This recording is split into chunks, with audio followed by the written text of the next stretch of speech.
Здравейте, сега ще ви покажа трикът картата с лете нагоре. Много интересен и така.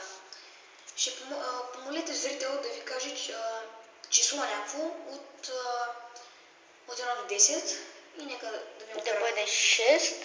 6, добре. 1, 2, 3, 4, 5, 6 и ги слагаме отдолу. Ето ги отдолу. И сега ще помоля да си избере една карта.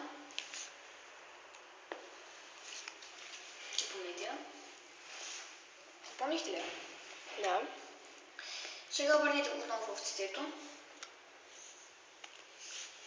И аз, като надгьосник, ще разцепя картите. И вижте, вашата карта съвсем се е изгубила, нали? Да. Да видим.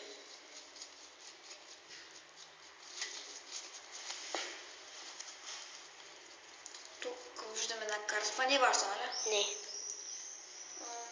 Сега ще проверим тази работа.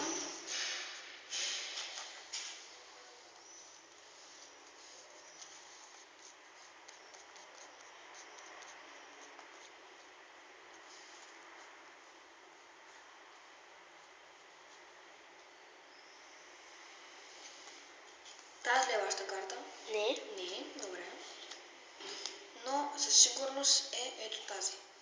Да. Сега ще ви покажем трикът. Аз малко го обърках, извинете. Ето как. Значи, преди всичко обърнете една карта отдолу ето така. Ето така. И вече кажете на зрител да каже число между 1 и 10, няма никакво значение. И сега ще помоля оператора.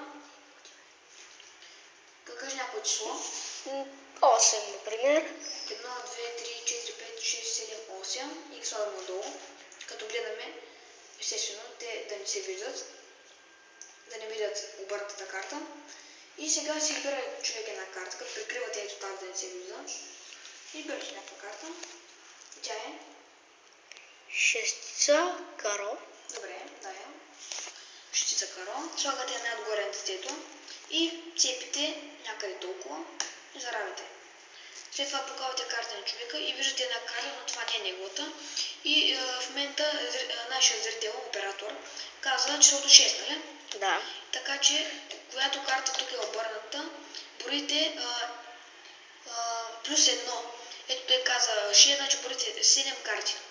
1, 2, 3, 4, 5, 6, 7, 8 ли казахте ви, че обърках? Да. 8, значи 9-та карта, мисля, че е нашата. Да. Това беше... Това беше трика фокуса